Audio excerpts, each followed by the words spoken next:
everyone. Welcome to the August 2024 edition of Archaeology News. Join me on a journey through time exploring the latest exciting archaeological discoveries from around the world.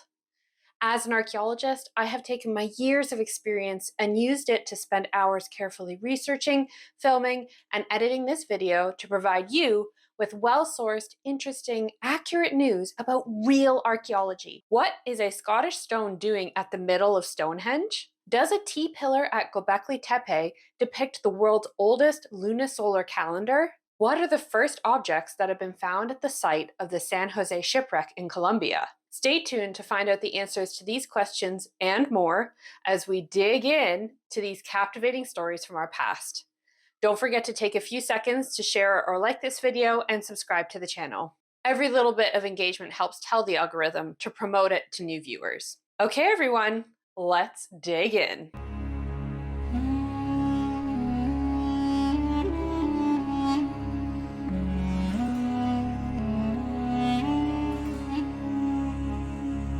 First is a quick channel update. Regular viewers may already know this, but since YouTube analytics tells me that most of you who watch these videos are new, I am having a baby in September 2024. To prepare for taking time off, I have pre-made several videos to go up while I'm away on maternity leave. However, Archaeology News will be going on hiatus as it's not something that I can necessarily make in advance. My plan is to return to this series in January 2025. I'll hope you'll still stick around during my absence to watch the content that I do have prepared and help me get to 10,000 subscribers this year. All right, enough about me. On to our discovery segment. We have 10 stories today in our top discovery section, which are presented in chronological order, starting with those that go the farthest back in time. Our first story begins with the headlines generated by the claims that one of the pillars at Göbekli Tepe in Turkey might represent the world's first lunisolar calendar. I want to be honest with my audience. When I started researching this story, I was tempted to leave it out because it seems to be a case of mainstream media running away with a rather flimsy, speculative hypothesis because it makes a splashy, attention-grabbing headline. But if the New York Times is going to get attention for this, then I might as well too. What it all boils down to is this. A professor of engineering at the University of Edinburgh, Dr. Martin Sweatman, who is an engineer, not an archaeologist or a linguistics expert, has published a paper with a few different claims about his interpretation of what he thinks particular carvings on pillars at Gobkeli Tepe mean. One of his claims is that some of these symbols represent a very early form of a calendar, and that other parts of it commemorate a cosmic impact around 13,000 years ago that triggered the Younger Dryas cold snap, which is something that is often used by pseudoscientists to claim that this kick-started civilization. It's a lot more complex than that, but we don't have time to go into it. This paper's conclusions gained worldwide media attention with no attempt by the journalists to verify or kind of look any deeper into these conclusions than what he presented. Upon further investigation, I found that this is essentially a rehash of a previous paper that Dr. Sweatman published in 2017, which has already been rebutted and critiqued by archaeologists who actually work at Gobekli. I've included a link to both the 2017 paper and the rebuttal in the video description, both of which you can read. Some of these critiques have been addressed in the new paper. However, upon reading it, it's quite clear, to me at least, that the author doesn't understand and even dismisses the importance of archaeological processes and methodology. At one point, he says that the astronomical interpretation is developed logically and supported by statistical argument.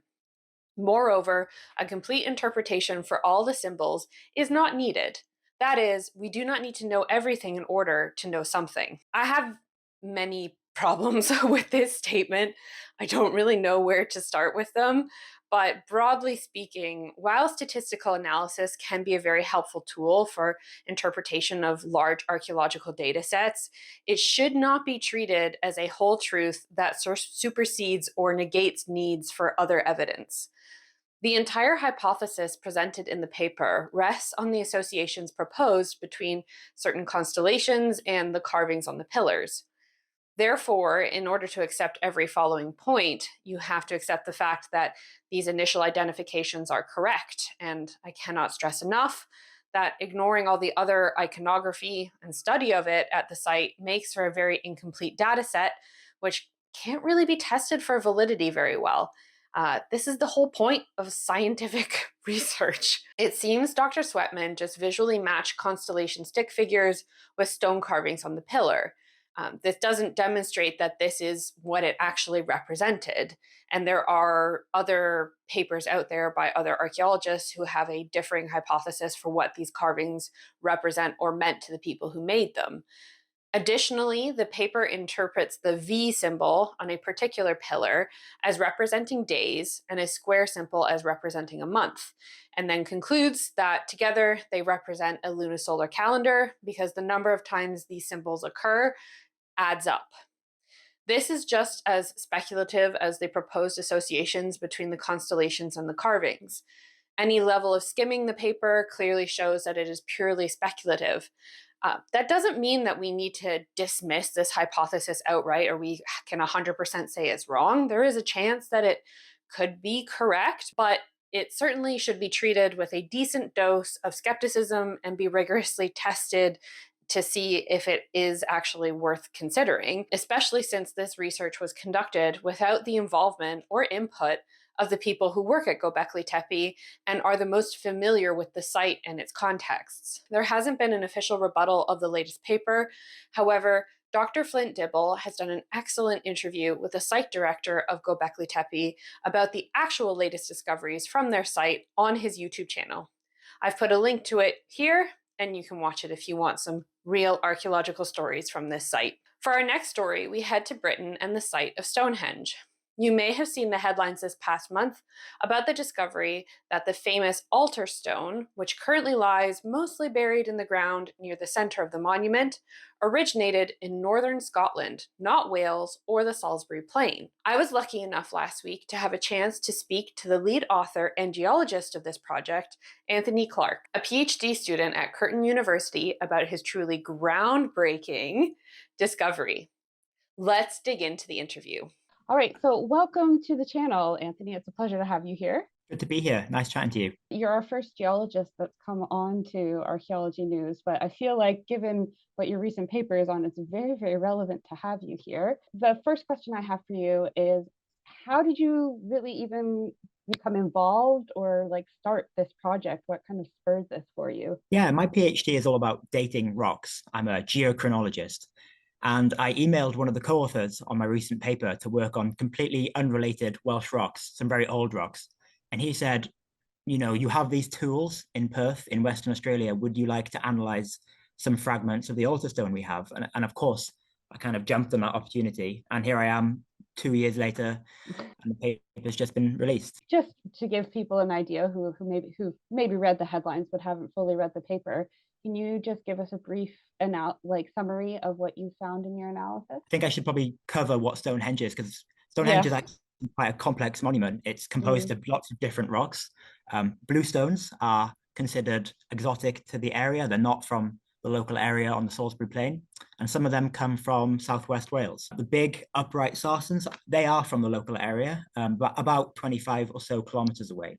But we didn't know where the central altar stone had come from, which is the 6-ton megalith or rock at the center of the monument. So I was sent over those two fragments of the altar stone from one of the co-authors. And we first started by dating the minute mineral grains within these fragments. You can imagine they're called thin sections. So they're very thin slices of rock. You can actually see through them. That's how geologists study rock, by shining light through it, and you can study the optical properties. Were your results that came back, which was that this altar stone is from probably the farthest away so far that we found a stone at Stonehenge? It comes from northeastern or northern Scotland. Was that a surprise, or was that something you were kind of expecting? Or it was absolutely a complete shock. Work had been moving away from a Welsh provenance for the altar stone. It looked like South Wales wasn't the place to be, but none of us expected northeast Scotland. So how did we figure out it was from northeast Scotland? Well, the altar stone is a sandstone, which means it's made up of lots of tiny microscopic grains compacted together, a bit like grains of sand on a beach. Each of those grains will have a unique age and chemical characteristic that we can analyze and build up a fingerprint for that rock, which we can then forensically compare to other rocks in Britain and Ireland. Oh yeah, because obviously I'm very familiar with other techniques of dating like radiocarbon or seriation, pottery, etc. But I've never really thought about how you would go about dating a rock. It's the exact same principle as radiocarbon dating, but with radiocarbon dating, we can look back about 50 or so thousand years due to the decay of carbon to the other kind of carbon isotopes. We use uranium to lead dating, which operates on timescales of billions of years. So it really can give you very ancient ages. In fact, I think the oldest grain we analyzed from the Altarstone was 3,000 million years old. So 3 billion years old. Wow, that's insane. So can you tell me a little bit more about the techniques that you used for this analysis? You mentioned some like special equipment from Perth in Australia. In my university, Curtin University, there really are these fantastic tools, in part due to the mining industry in Western Australia. But we analyzed zircon, apatite, and rutile to determine their age using uranium lead dating through a mass spectrometer. We also did more unconventional stuff in the University of Adelaide to work out other kinds of ages, other isotopes. But it really is a fine scale we're working at. These grains are the width of a human hair, and we shoot them with a laser even thinner than a human hair to determine their age. It's these tiny crater pits we form on these grains, and we analyze the material that comes off them. So looking at the sample, you wouldn't be able to see anything with the naked eye, but under the microscope, it would be Swiss cheese. In that respect, why exactly did you guys decide to use this approach, or perhaps why hadn't it been used before to look at the stones? I think the why hadn't it been done before is kind of a matter of we had all these things in-house. We could analyze all of these different minerals using the high resolution techniques I spoke about earlier. And when we did this, like I said, it builds up this DNA kind of fingerprint for the rock, because a sandstone is going to be made up of rocks, tiny grains from there, from here, from that mountain, and that can really provenance a rock to where it came from. The rocks of southern Britain are a lot different from northern Scotland. They're a lot younger, and northern Scotland is very ancient bedrock. So in the conclusions of your paper, it talks about how, we already had examples of pretty wide connections and networks happening already around the Neolithic world. But this is kind of, I think, somewhat unprecedented, if I'm not incorrect, in terms of a 750-kilometer distance to drag a gigantic stone. Can you tell us a bit more about how you think that might have been done? Because I saw also some people on Twitter talking about asking if this was like a glacial erratic, which I'm not sure if people know what that is or not. Yeah, of course. So when we figured out it was from northeast Scotland, we thought, okay, how did it get to southern England? And for us, there were three ways it could have been done. You look at an overland transport route using maybe rollers or a pulley system type thing. You look at maybe a marine shipping route on a boat all the way down to southern England, which would then involve some overland transport in any case. Or third, a glacial erratic. A glacial erratic is a rock that's been trapped in moving ice and then deposited far from where it came. Some favor the glacial option for the Welsh bluestones, but when we actually look at ice flow directions in Scotland, ice was moving from these big Grampian and Cairngorm mountains even further away from southern England. They were moving northwards. That's not the direction of southern England. So that does leave the two options that were done by humans. Do you have a personal one that you think is perhaps more likely? I mean, even today, an overland route from Scotland is quite arduous. I'm sure you know all about that. Yeah. There are examples of an extensive Neolithic shipping network in Northern Europe. We find amber, pottery, tools, masonry from all over Europe, Baltic amber on Orkney, pottery from southern Britain. So is a 6-ton megalith out of the question? Was it possible? It's one of these maybe unanswerable questions, but on the grand scheme of things, it probably is the more easier and feasible route than an overland option. So what's going to happen next with this project? Do you have more research to do? Yeah, for me personally, I need to finish my PhD. That's kind of priority number one. I would love to carry on working on Stonehenge. I think there's so much more to learn just about the Altarstone. There's other minerals we can analyze. We can maybe even find the outcrop or quarry where it came from. But I feel like these tools that we've developed and used there's a whole world of archaeological artifacts that can be provenanced here. Anything made of stone, anything made of, axe heads, grinding tools, stone arrowheads. There's just a world of ancient networks and cultural links to be constrained. Yeah, and a really interesting, I think, progression in terms of technology, because I know when I think of stone, it's kind of one of those things where historically, when it comes to archaeology, it's like, well, we can't really tell a lot about it. But obviously now with this cross-disciplinary approach, it opens up whole new avenues to things. Are there any other questions about the stones at Stonehenge besides the altar stone that you'd like to look into? Yeah, there's always the option of really delving into this glacial transport route for the Welsh bluestones. I think our tools can really help constrain whether that happened. We could look at rocks on the Salisbury Plain to see if have they been transported by ice from Ireland, from Scotland. So I'd really like to narrow down that question. I think like it's an unresolved issue in the Stonehenge story. That kind of wraps things up, but obviously there's still lots to do. So do you have anywhere that people who are interested in learning more about this, that they can follow your research or your project? Obviously, I have a ResearchGate, which I can send you the link and you can share that. Okay. And then the paper's available open access. So if people want to learn more, they can just go ahead and see what they think of our work. That's everything for today. Thank you so much for taking the time to speak to me. I really appreciate it. And it's been really interesting to learn about a little bit more about geology than I knew before. I'm glad. Yeah, it's really interesting. It's a fascinating subject, and I feel like there's a lot of crossover with archaeology. So I'm really excited for the future. What did you guys think?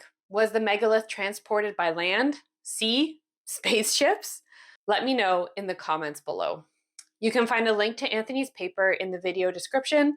It's open access, which means that anybody can read it. Now we go to the southwest of England, where archaeologists have unearthed a stunning Bronze Age burial chamber on one of Dartmoor's most isolated hills. The stone-built box, sometimes known as a kist, was found at Cut Hill during a 3-day dig earlier in August. The find had parallels to a kist unearthed at Dartmoor's White Horse Hill in 2011. The recent excavations were prompted when a local historian reported that the kist feature was eroding out of the peat. The dig took place from the 9th to 12th of August and was rewarded when a prehistoric kist of around 1 meter square and topped with 3 granite capstones was found. It contained multiple pieces of wood that appear to have been deliberately shaped and cut. Site surveys and analysis, including radiocarbon dating of charcoal from inside the kist, gave a date of around 1800 BCE, so around 3,800 years old. The kist was carefully sealed and transported to a specialist laboratory where detailed examinations will be carried out to determine what, if anything, is contained within the wet peat underneath the wood. Next, we head to the site of Quinito in Peru's Viro Valley, where the skeletal remains of 4 people buried around 3,800 years ago have been found. The skeletons of 2 children, a teenager, and an adult were found in the remains of what is thought to be a temple. All 4 individuals were found lying on their sides and facing towards a mountain. The remains of funerary goods, such as stone pendants and snail shells, were found with their bodies. The remains date back to when people in Peru were constructing large buildings, including early pyramids, and using ceramics on a large scale. This site dates to the early formative period and predates the Inca Empire by around 1,000 years. The possible temple was built with cobblestone walls that were held together by clay plaster. The walls have curved corners, a unique architectural feature from the early formative period, and pottery fragments have been found at the site similar to those seen at other important settlements such as Gramalote and Huaca Negra. The structure's location has also been previously associated with the cult of water, a vital element in ancient Andean worldviews. Our next discovery comes from the cuneiform tablet archives of the British Museum. Cuneiform is a logosyllabic writing system that is the earliest known writing system in the world. You can see examples of it on my bookshelf here from when I took Babylonian classes during my university degree. It was originally developed to write the Sumerian language, but was later used for writing several other ancient languages that centered around Mesopotamia. Typically, it was written on small clay tablets that were then fired. An estimated 500,000 of these tablets have been found and are held in museums across the world. But comparatively few of them have been translated and published. The British Museum has one of the largest collections of these tablets, with roughly 130,000. In August, scholars published a paper of the details of their decipherment of text spreading across 4 of these tablets, which are thought to be around 4,000 years old. In it, 61 predictions describe how some lunar eclipses are omens of death, destruction, and pestilence. They now represent the oldest examples of compendia of lunar eclipse omens yet discovered. The authors of the tablets use the time of night, movement of shadows, date, and duration of the eclipses to predict these omens. For example, one says that if an eclipse becomes obscured from its center all at once and clear all at once, a king will die, destruction of Elam. The authors think that the origins of the interpretations of some of the omens may have lain in their actual experiences, observation of a particular type of event followed by catastrophe. However, most of these omens were probably determined through a theoretical system that linked different characteristics of the eclipse to various omens. It's thought that these tablets came from Sippar, a city that flourished in what is now Iraq, and the tablets became part of the British Museum's collection via purchase from antique traders between 1892 and 1914.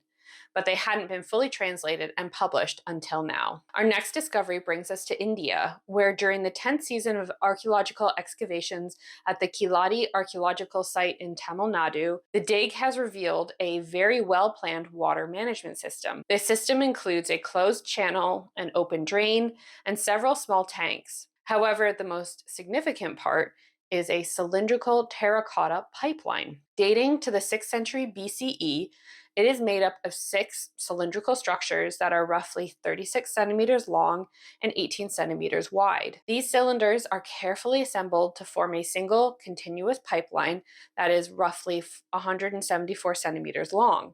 This appears to show that the Kiladi people were doing more than just collecting water in clay pots from the river.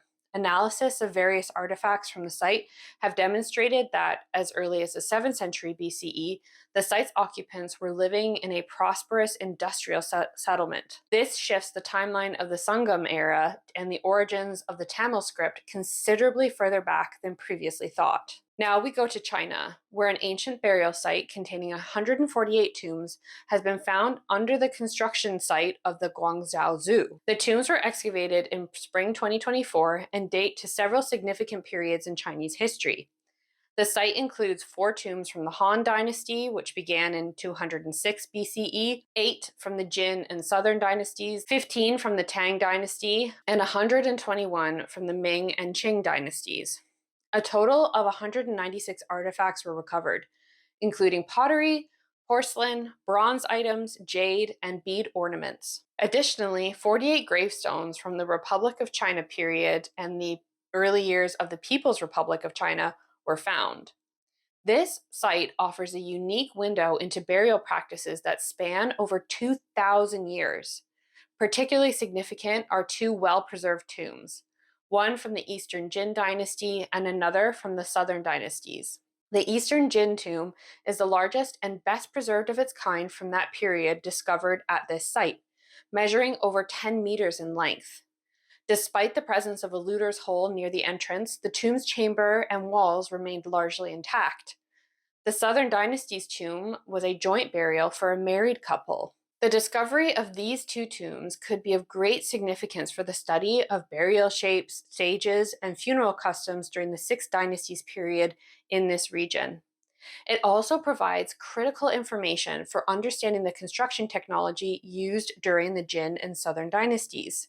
Guangzhou Zoo, located in one of the city's key burial areas, has been the site of numerous archaeological discoveries over the years. In addition to the archaeological work, the Guangzhou Institute of Cultural Relics and Archaeology has partnered with the zoo to engage with the public through educational tours that provide visitors with an opportunity to learn more about the significance of the archaeology and the rich history that they represent at the zoo. Next up, we head to the archaeological zone of Coba in the Yucatan Peninsula of Mexico.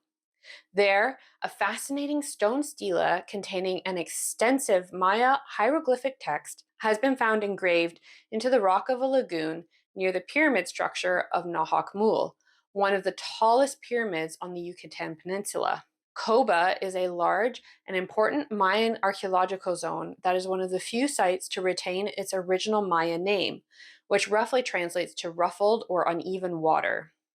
Its early settlement dates to the Preclassic period, and it reached its height in the economic and political power in the late and post-Classic period. In this story, recent archaeological work has led to the discovery of a panel made up of 123 hieroglyphic cartouches that form an extensive L-shaped inscription. It is carved directly onto the rock and covers an impressive surface of over 11 square meters. Its size and intricacy highlight Coba's significance as a Maya cultural and political hub in its heyday. A preliminary epigraphic analysis has already given us several important details from it, including an establishment date on May 12, 569 CE, of a settlement called Ke-Wetznal, which translates to Mountain of the Deer. Furthermore, the inscription supplied a crucial new name of Kwail Cha'akchin, a sovereign who was previously unknown, a valuable addition to the Coba dynastic sequence, which fills an important gap in our knowledge about the rulers of the ancient city-state. To restore and protect the artifact, which was found covered with salt, weeds, and soil, archaeologists have injected lime mortar into it to reinforce its interior, which had developed external holes due to stagnant water collecting on it during rainy seasons. State-of-the-art technology has also been used to create a three-dimensional model and high-precision record of it. These models will facilitate the full deciphering of the text. This discovery sheds light on the intricate and rich past of an area continuously inhabited for more than 1,300 years, from 100 BCE to 1200 CE. Our penultimate discovery for today takes us to Mongolia's Dornod Province, where an elite tomb has been found. 1100 years ago, the vast Khitan Liao Empire once ruled over much of what is now central and eastern Mongolia from 916 to 1125 CE. Following its fall, the Mongolian Empire under Genghis Khan gained prominence by 1206 CE. This particular grave offers valuable insights into networks and organization of the local communities in the transitional era between these two imperial periods. The grave is located within the fortified complex of Kar-Nur, close to Mongolia's northeastern border, a strategically significant area that was once a Khitan Empire stronghold and is well known for its vast network of walls and fortifications. What makes this find particularly interesting is that the tomb appears to have been built after the fort was abandoned, implying that the space was reused during this state of political transition. It dates to between 1158 and 1214 CE and contained the skeleton of an adult woman, possibly between the ages of 40 and 60. She was wearing a yellow silk cloak and was buried with other embellished, priceless items inside a wooden coffin. She likely belonged to the elite, as evidenced by the golden earrings, silver cup, bronze vessel, gold bracelet, and coral and glass beads found within her grave. Many of her grave goods were not native to the area, and the fact that an elite person was buried at a long-abandoned border site implies that the ancient Khitan fortifications were not just military strongholds, but also sites with lasting cultural and symbolic significance that persisted long after the empire fell. Our last discovery for today has shown up in archaeology news before.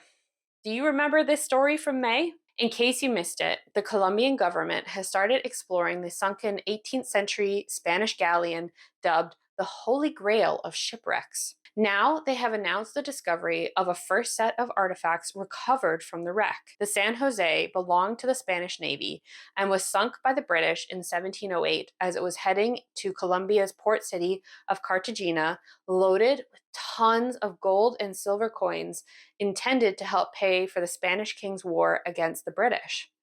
The wreck is estimated to be laden with as much as 16 billion pounds in treasure. Among the new finds are an anchor, glass bottles, ceramics, a bedpan, and pieces of wood or parts of the ship's hull. There is an ongoing debate over who owns the treasure between Spain, Colombia, a private American salvage company, and the indigenous Caracara Bolivians. That's it for our top discoveries. Which one was your favorite? Let me know in the comments. If you enjoyed this segment, don't forget to like the video. Now we're going to move on to current news and events, and we have two stories in this section. The first is the news that Julius Caesar's Tilinum perfume has been recreated by the Scent Culture and Tourism Association. The project to recreate the scent was a collaboration between archaeologists, Milanese perfumers, and a renowned perfume designer. It contains a blend of scents including rock rose, citrus, oud, and amber, and meticulously replicated the perfume's composition based on archaeological and historical data. Additionally, it features iris flowers and rock roses, which were particularly coveted and difficult to source in antiquity. The association has announced that the perfume will be available for sale in Turkey, France, and Italy starting in October. I can't speak for how accurate the study or the perfume recreation is, as it wasn't officially published as a paper, and all I can really find about it is an Instagram account, but I thought it was a really cool concept, so I thought I'd include it here in case anyone might be interested in what the famous Roman dictator might have smelled like. Our next headline comes from the Hecht Museum in Haifa, Israel, where a 4-year-old accidentally smashed a 3,500-year-old jar while trying to see if there was anything inside of it. Unlike other stories I've covered before of tourists intentionally damaging archaeological sites to leave their mark, this was a complete accident. It's worth pointing out that the museum has a tradition of making its artifacts as accessible as possible. They don't have glass displays, cases, and barriers, which is why a 4-year-old was able to grab hold of and subsequently break the jar. Also, this story actually has a happy ending. When the family alerted the museum to the mishap, instead of fining or punishing them, they were instead invited back for an organized tour. And there's no need to worry about the damaged artifact. A conservation specialist has already started work to repair the jar, and it is expected to be restored and back in place in time to greet the family when they return, although there might be some additional protective elements added to its display now. This museum in particular has long taken pride in making archaeological discoveries that date as far back as the Chalcolithic period as accessible as possible, and it is their intention to continue this practice despite this incident. That's the end of current news and events. We'll finish today talking about entertainment and pop culture. 2 trailers were released in August for upcoming media featuring pop culture's 2 most famous archaeologists, Indiana Jones and Lara Croft. First up, the game Indiana Jones and the Great Circle has a new gameplay trailer and release date for Xbox and PC of December 9th, 2024. A few interviews have also come out mentioning how the game developers have gone for a new approach, saying an indie game could never be a shooter, should never be a shooter, and stating that they've embraced his signature whip, improvised brawls, and disguise-based stealth for gameplay instead. If you've watched my Tomb Raider live streams, you know that shooting is not my strong suit in gaming, so I'm happy to read this, and it makes me even more excited to get the game just before Christmas. Maybe I'll be able to do a live stream on the channel of me playing it as well. Would you guys be interested in that? Let me know. Secondly, a final round of promo material for Netflix's upcoming Tomb Raider animated series has started to be released. There is a new trailer and interviews slowly trickling out before the series releases on October 10th. In case you missed it, Lara will be voiced by Hayley Atwell, and the series is intended to cover the gap between the most recent trilogy of games and the very first Tomb Raider that was made in 1996. It is already on my watch list to review, don't worry. All right, everyone. That's everything for the August 2024 edition of Archaeology News. Which discovery was your favorite? Are you going to buy some of Julius Caesar's perfume? Are you looking forward to Indy and Lara's new adventures? Don't forget to comment, like the video, or subscribe to the channel before you leave. If you're feeling extra generous, you can give me a super thanks or a Ko-fi donation, or go get some merch from my Redbubble shop. Taking a few seconds to support me in any way that you can helps grow the channel and promotes quality heritage content that is well-sourced, researched, and presented by somebody who is an expert in this subject. It shows the algorithm that people are interested in real archaeology. Thank you so much for watching. Stay curious, and I hope to see you on my next adventure into the world of archaeology.